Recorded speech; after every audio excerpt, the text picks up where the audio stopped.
TDP senior నాయకులు యనమల రామకృష్ణ మాట్లాడుతున్నారు. Alive చూద్దాం. We have got doubt about the medicine given by the jailers.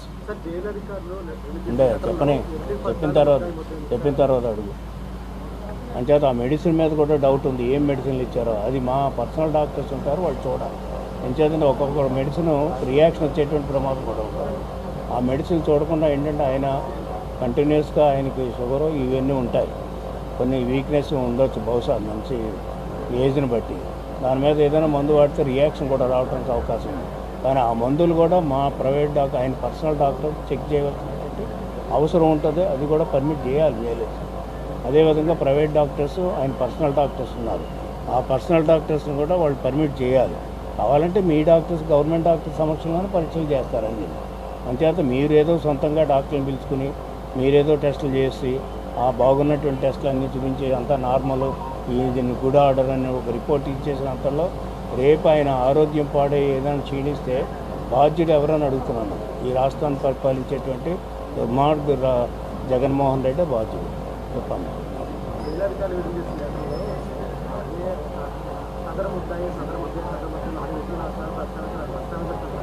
అంటే ముద్దాయి అనేటువంటి ప్రస్తావించవలసిన అవసరం లేదు. పేరు ప్రస్తావించవచ్చు కదా. కొన్ని ఒకసారి ప్రస్తావించారు, 10 సార్లు ఎందుకు? అసలు నీ రిపోర్ట్ అసలు నీకు ఎవరిచ్చారు అధికారం అసలు మెడికల్ రిపోర్ట్ రాయడానికి? చూశారు కదా మీరు. ఎవరు రాస్తారు ఈ రిపోర్టు? సూపరింటెండెంట్. ఎవరిచ్చారు? హెల్త్ రిపోర్ట్ సూపరింటెండెంట్ రాస్తాడా? అది ఇన్ఛార్జ్ కూడా సిఐ లెవెల్లో. అదే చెప్పాను కదా ముందే, డిప్యూటీ సూపరింటెండెంట్. వాడికి ఏం తెలియదు. మా వాడు వెళ్ళి అడిగితే నోరే ఎప్పడం లేదు, నాకేం తెలియదు. అంచేత జైలు సూపరింటెండెంట్, జైలు ఆఫీసర్ని కూడా ప్రభుత్వం ఉపయోగించుకొని చంద్రబాబు నాయుడుకి ఏవి ఎమ్యూనిటీస్ అందకుండా, ఈవెన్ హెల్త్ సౌకర్యం కూడా అందకుండా ఇచ్చినటువంటి దౌర్భాగ్య ప్రభుత్వంలో ఉన్నాం ఈరోజు మనకు. అది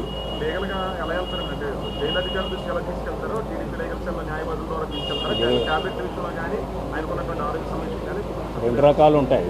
ఒకటి ఆల్రెడీ జైలు అధికారులతో మాట్లాడారు మా వాళ్ళు, మాట్లాడతారు. మళ్ళీ ములాఖాత్ వెళ్తున్నారు, లాయర్స్ వెళ్తారు కలెక్టర్, అది మాట్లాడతారు. రెండుగా వాళ్ళు ఏమి స్పందించకపోతే లీగల్గా కూడా ఈవేళ మార్నింగ్ మీటింగ్ అయింది మాకు, PSC political affairs committee meeting అయింది మార్నింగ్. ఆ మీటింగ్లో నిర్ణయించాం, ఇది హై హెల్త్ రిస్క్ సిచ్యువేషను, దీంట్లో మనం లీగల్గా కూడా అప్రోచ్ అవుతాం, లాయర్స్ని కూడా అప్రోచ్ అవ్వాలి, కోర్టులో కూడా వేస్తాం, బయట కూడా వీళ్ళు ప్రభుత్వానికి బుద్ధి వచ్చేటట్టు కూడా మేము రిప్రజెంట్ చేస్తాం. ఈ రెండు కూడా ఉంటాయి.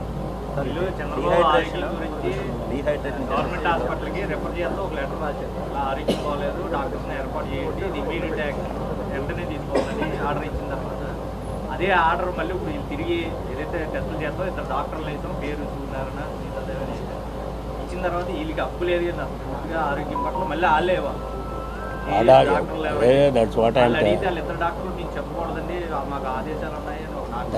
That's what I'm telling. ఎవరైతే డాక్టర్స్ టెస్ట్ చేశారో ఆ డాక్టరే బులెటిన్ ఇష్యూ చేయాలి, ఆ డాక్టరే ప్రజలకు చెప్పాలి, ఆ డాక్టరే ప్రజలకు చెప్పాలి. సూపరింటెండెంట్ ఎవరు? పోనీ ఓకే, జైలు రూల్స్ ప్రకారంగా సూపరింటెండెంట్ చెప్తాడు అనుకున్నాను. బట్ ఏది ఆ లెటర్, డాక్టర్స్ ఇచ్చిన రిపోర్ట్ ఏది? డాక్టర్స్ ఇచ్చిన రిపోర్ట్ ఏది చెప్పొచ్చు. నేను అందుకనే ఉదాహరణ చెప్పాను. డాక్టర్స్ చెప్పడం కాదండి, జైలుకి వాళ్ళు డాక్టర్స్ టెస్ట్ చేసినటువంటి, ఇప్పుడు మీరు హాస్పిటల్కి వెళ్తారు, టెస్ట్లకు ఇస్తారు, మీకు ఆ లెటర్ అడ్మిట్ ఇస్తారు కదా. జైలు రూల్స్ ప్రకారం ఏంటంటే మనం లెటర్ రాసామనుకోండి లోపల ఉన్న వాళ్ళకి, వాడు చూసుకుని పంపిస్తాడు, అంతేగాని వాడు ఈ లెటర్ ఇంకో లెటర్ రాసి వాడు పంపించడు. అట్లాగే అట్నుంచి లెటర్ అనుకోండి, సూపరింటెండెంట్ చూసి మనకు పంపించేస్తాడు, అంటే మనకి వస్తాడు. అంతేగాని వీడు yes we have to check. అందుకని ఇప్పుడే తెలిసింది కాబట్టి లెటర్ చూసుకొని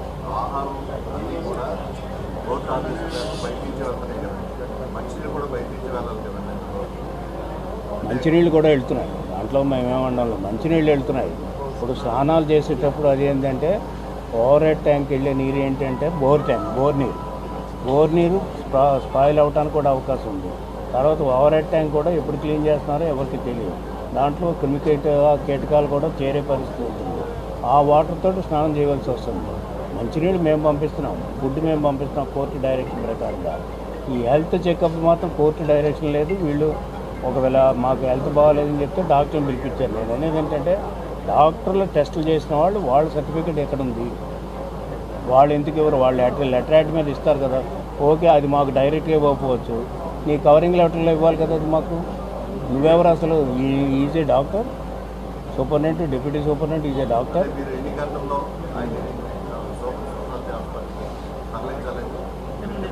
మేము ఇప్పుడే డిమాండ్ చేస్తున్నాం. మా 12 o'clockకి మా లాయర్స్ వెళ్తారు లోపలికి ములాఖరు, వాళ్ళు మళ్ళీ డిమాండ్ చేస్తారు.